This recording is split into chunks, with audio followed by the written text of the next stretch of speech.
My name is Christian. I am 78 years old, and I live on the edge of a small town where the wind always blows against you, and the silence at night is so thick that it seems to swallow your thoughts. My house is modest, from the days when I could afford not to count every penny. The wooden stairs creak, the paint on the windows has long since cracked. But it still smells of coffee, newspapers, and my past. This place was once the center of life. It was where my family gathered, children, grandchildren, friends, partners. I built everything myself. My business was my body, my reputation was my heart. But time is the cruelest of thieves. It takes away not only strength, but also presence. People forget that you were once a lion. Now you are just an old man with shaking hands, who speaks slowly and remembers too much. My children are successful. Oleg is the owner of the firm where I worked non-stop for decades. Yulia is a lawyer, cold, precise, impeccable. They don't call anymore. I used to explain it by being busy. Now I understand, I'm an inconvenience to them. An old shadow, a reminder of mortality. It's easier for them to avoid me than to hear me say, I need help. Grandchildren are a different breed. Nikita, my eldest, looks at me as if I were a broken toy. The last time he said, "Grandpa, you don't understand the modern world. It's different now." Yes, I don't understand why honesty has become a weakness and loneliness is the norm. I don't understand why an old man's word is just noise in the air. They don't see me. In the store, the cashier doesn't even look me in the eye, she just scans me like a machine. In the hospital, the doctor glances at the card and says, "Your age, Grandpa." That's normal. I'm no longer human. I'm a statistic. Every day I sit on a bench in front of my house. I just stare at the sky for hours. Once I knew how to build, I knew how to understand people. Now I just observe. Even my neighbors walk by, nodding hurriedly, like a stranger. They don't know that I remember all their faces when they were still young. Something is rotting inside me. At first I thought it was old age. But no, it's resentment. It has grown silently, imperceptibly. Every forgotten word, every ignored call, every disdainful look is like a drop of acid dripping into my soul. And I have been silent. I have blamed everything on life. But not today. Over the past few weeks, I have begun to talk to silence. Not because I have lost my mind, but because only she listens. I tell her everything, about the pain in my back, about dreams that have not come true, about people who have become colder than a tombstone. And she listens. Sometimes it seems like she even answers, not with words, but with a rustle in the corner of the room, a shadow gliding across the ceiling. I started writing. A little black diary that I keep under my pillow. There are names. There are dates. There is the truth that I will never tell anyone out loud. Everything that has been done to me. Every indifference. Every humiliation. I haven't decided yet why I keep it. But yesterday, when I was standing at a bus stop, and a young man pushed me, saying, "Learn to walk, old man," something inside me broke. It didn't hurt, it was quiet. Like a crack in a mirror. I didn't get angry. I didn't cry. I just started laughing. And then I wrote down his name too. If I don't know, describe it. Tall, in a black hoodie. The time is 4:35 p.m. Everything matters. Halloween is coming. I used to carve pumpkins with my grandchildren, tell them legends. Now they'll go for walks without me. But I don't regret it anymore. Because this Halloween I won't just be a grandfather on a bench. The story isn't over yet. I wasn't always alone. I wasn't always old. In my youth I had hands that could stop a tractor and a will that could bend fate. I grew up in a war, not the one in the field, but the one in the heart. I had no father. Drinking took him away before I was born. My mother worked day and night to buy me textbooks and keep me from going down that same path. I made her a promise when I was 9, I'll be someone. You'll see. She died when I was 21. I never got to show her that I kept my word. I started with nothing. I worked in a factory during the day, scrubbed floors in a bar at night. I slept for 3 hours. At 23 I opened my first business, a small furniture shop. I was cheated, robbed, beaten, trampled. But I survived. I learned from every failure. Every defeat was a step up. And I rose. By the time I was 40, I had 3 shops, 2 warehouses, a construction crew. People came to me for advice, for money, for protection. My word was worth more than the mayor's signature. And I was honest. No saint, no. But I never abandoned my people, I didn't cheat, I didn't trade my conscience. I had everything, respect, influence, money, power. Then I met Maria. She worked as a nurse. Small as a bird, with eyes the color of the sky after a thunderstorm. She looked at me not as a boss, but as a person. I was more afraid of her than all my competitors combined. She knew how to stop my anger with one look. We had 2 children. And I swore that they would have what I didn't have, security, support, a future. I gave them everything. At 5 in the morning I was already at the sites, in the evening, at home with them. I took them to the forest, read them fairy tales, taught them how to hammer a nail and how to be human. I wasn't perfect, but I was there. I saved money for their education, opened accounts, and registered their property. I built a world for them where they would be kings. And it seemed to me that they were grateful. But gratitude is a fragile thing. It has an expiration date. As soon as they became adults, my voice became background noise. For a while, I pretended that nothing had changed. I helped with mortgages, with businesses, and gave them cars for birthdays. But there was no longer any admiration in their eyes, only convenience. When Maria died, I was left alone. The children were present at her funeral, but their hearts seemed to be somewhere else. Yulia looked at her phone. Oleg performed the ritual. They already lived in another dimension, where their old father was just a memory. No one told me, you are not alone. No one asked, how are you? And from that day on, I stopped waiting. I tried to find meaning in my grandchildren.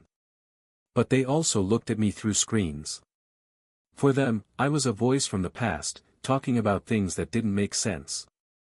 I was irritated by their looks, patient, as if I were a patient. I was killed by their, yeah, right. They didn't listen. They just waited for me to shut up. And then I realized, my whole life is a gift thrown into the abyss. I dug a well for them, and they spat in it. I created a fortress, and they live in it, not knowing who built it. And the worst thing is, I allowed them to do it. Because I still loved. Because I still hoped. But love shouldn't be blind. And it can't be one-sided. Sometimes, when I close my eyes, I hear Maria's voice, Chris, don't be silent.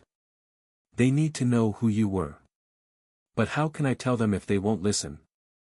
Lately, I've been thinking a lot about my dark past. Those times when I had to decide issues quickly and harshly.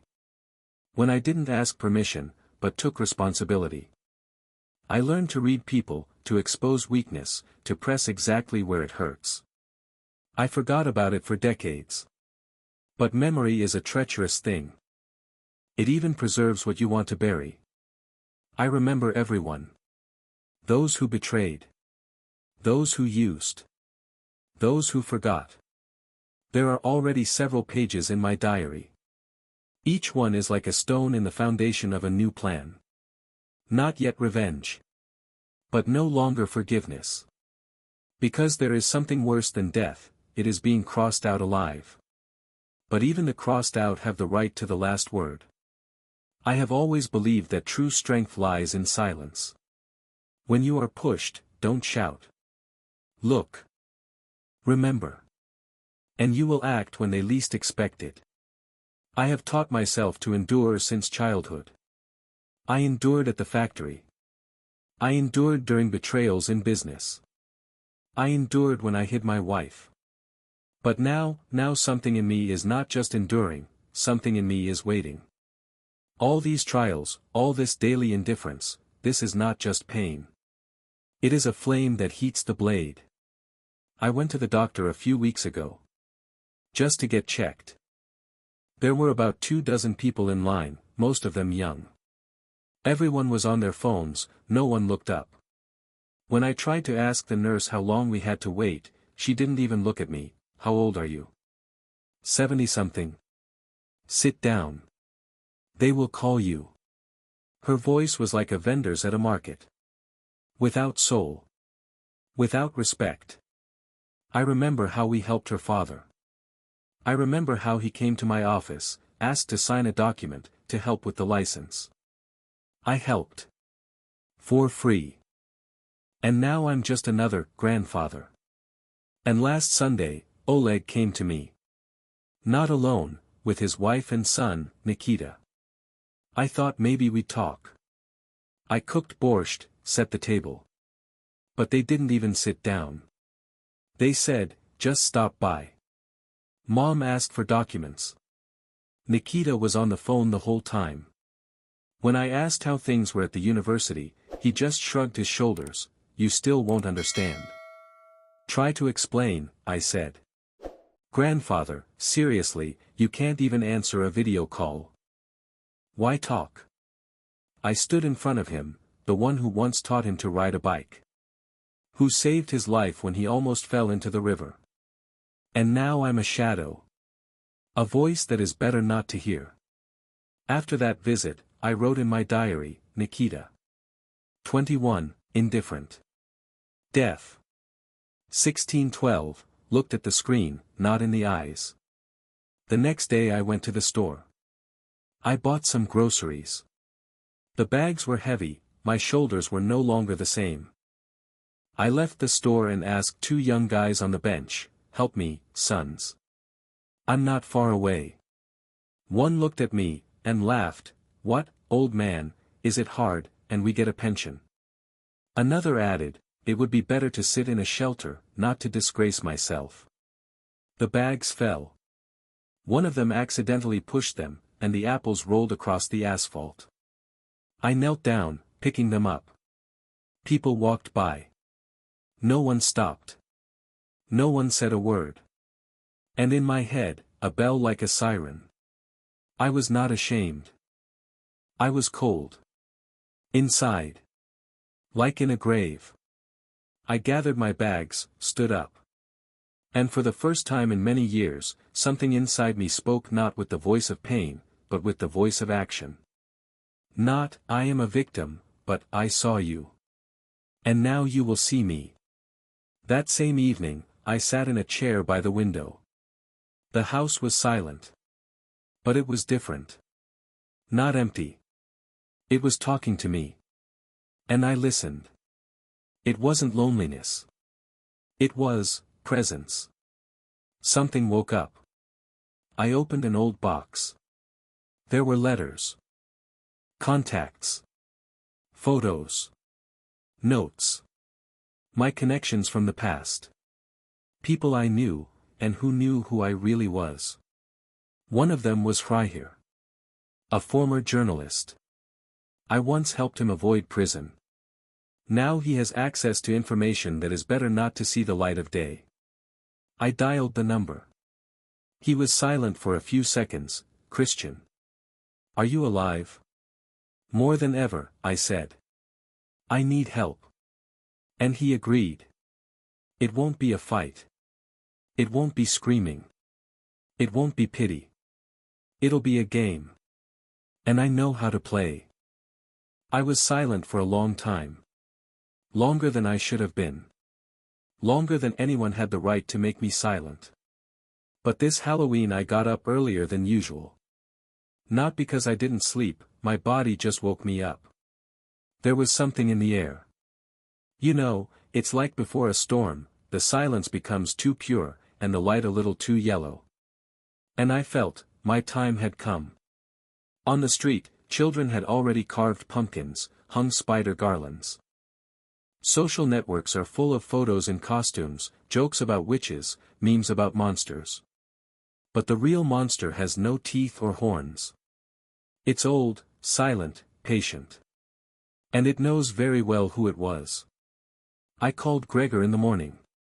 I have a list, I said. And everyone should see themselves as they really are in it. Without masks. You've changed, Chris, he said. You used to be straight as a nail. And now I am a hammer. We met in his apartment, dark, old, full of folders, laptops, printers. He is no longer a journalist. He is now a shadowy information collector. I gave him a list. Children. Grandchildren. Those who laughed. Those who were silent when they should have spoken. Don't be afraid, I said. This is not revenge. This is the reconstruction of justice. I started with Yulia. She had an impeccable reputation. But once, 10 years ago, I helped her clean up an unpleasant situation with a client. Then she begged, cried, asked me to intervene. I did it. But I kept a copy of the letters and testimony for myself. Gregor made sure that the anonymous letter fell into the hands of a competitor. Just a hint, and the snowball started rolling. Oleg is my son. My pride. Once. His business flourished. But it was built on documents that I personally signed to ensure it. I passed the info to the tax office through an official I knew. Just a hint. Just a check. Now he's running around like I used to, only not for construction, but to save his own skin. Nikita. I didn't want to. Honestly. He could still change. But when I heard him mocking the grandfather who thinks his opinion is important, in the company of friends, I realized, it's time to teach. Because of the pain. Because of the loss. I wrote a message from an unknown girl's account, about his conversations, gossip, intimate photos. I dropped it off to his girlfriend, his dean, his friends. No one knows where it came from. But the guy suddenly found himself in isolation. What's it like to be a shadow, Nikita? What's it like when you're no longer heard? And those guys from the bench? One of them has already lost his job. Because the video of him pushing the old man was leaked to TikTok. Someone accidentally added his name. Someone accidentally spread it. And me? I'm sitting at home. I'm reading the newspaper. I'm drinking coffee. The phone is silent, but I know, somewhere right now they're looking at the ceiling, asking themselves, what did I do wrong? And I smile. Because the answer is everything. You did everything wrong. This is not a crime. This is a mirror. For the first time in their lives, they see themselves. Without decorations. Without protection. I've returned to myself.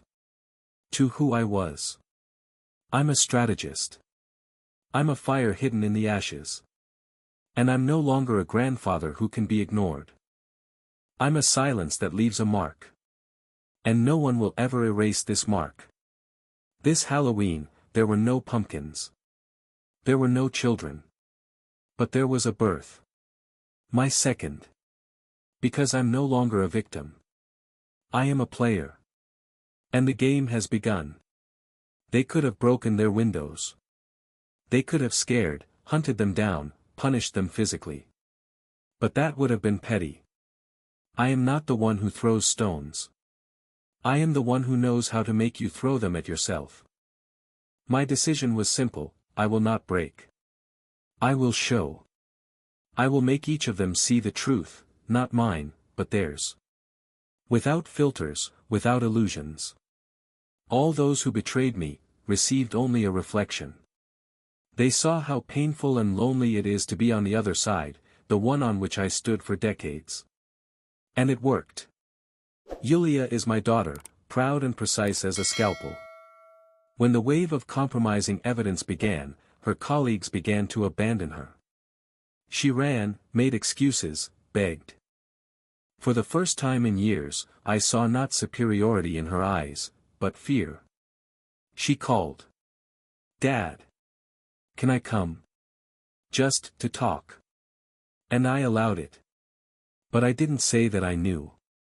Oleg is self-confident, loud, the master of life. His business began to crumble after the audits, and his partners began to distance themselves. I knew how painful it was. Because I had also lost everything once. But I was building from scratch. And he was used to having everything on his plate. He arrived, exhausted, for the first time in a year. "Dad, if you have connections, help. I won't pull it out." I was silent. And then he said, "You never asked how I was." And something cracked in his eyes. Mikita is a proud, modern, self-confident guy. After the leak of his personal correspondence, he disappeared from social networks, closed himself off at home. No one raised a hand against him. But he was crushed. And one evening he wrote to me for the first time, "Grandpa, are you still angry? I was an asshole. I'm sorry. I didn't answer right away. I left him waiting." How they were waiting for me. And the guy from the bench was the one who laughed. He left a comment under the same video, "This was my worst act. Sorry. I'm looking for that grandfather, and I just read it. Didn't like it. Didn't reply. Because you don't have to answer everything. You have to make them want to." I stayed in the shadows. But the world around me began to change. The children began to call more often. Not because they had to, but because they finally understood. They saw value not in me, but in the emptiness that I left behind, temporarily leaving their lives. It wasn't just a game. It was a lesson. And you know what? For the first time in many years, I didn't feel empty. Because even if no one called, even if no one repented, I still won. Because I got myself back. Not as a father, not as a businessman, not as an old man.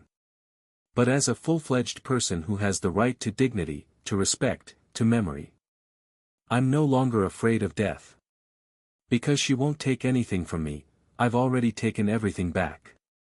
I'm not angry anymore. I'm just. This Halloween, no one applauded me. No one brought me flowers. No one said, "Thank you." But on the bench where I usually sat, a new sign now appeared, "Respect has no age." It's a choice. I don't know who did it. But I smiled. Because now, when they see me, they lower their eyes. And not because they're ashamed. But because they recognize it. I always thought that old age was about decline. Loss. Decline of the body. Memory. Meaning. But I was wrong. Old age is about purity. Everything superfluous disappears. Everything real remains. And the truth that you have carried inside you for years finally has space to speak. I am not a hero. I am not a monster. I am just a person that everyone wrote off. A person who could no longer remain silent. I was taught to fear the word bold. I was taught to be ashamed of wrinkles, slow movements, forgotten language.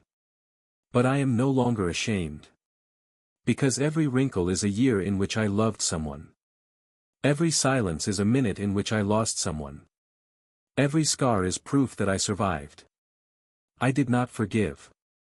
And maybe I should not have done so. Because sometimes not forgiving is also a form of love. Love for yourself. For your past. For that power that slept for a long time, but woke up when the world decided that I was no longer important. I didn't want to destroy. I wanted to show. And they saw. My house is the same. Old. Creaky. But it has become different. Because now, when I enter the kitchen, I am not alone. There is something new in the air. Not the presence of someone, but the presence of myself. I have returned to myself completely. I am not greeted with applause. They do not write articles about me. But I am called by my name again. And not grandfather. And you know what? It is more than a medal. More than an award. It is a return to dignity. Now, when I walk down the street, I see how people look away. But I also see how some greet me first. How a neighbor leaves apples on the doorstep. How a grandson brings me coffee and says nothing, but sits next to me. This is not an apology.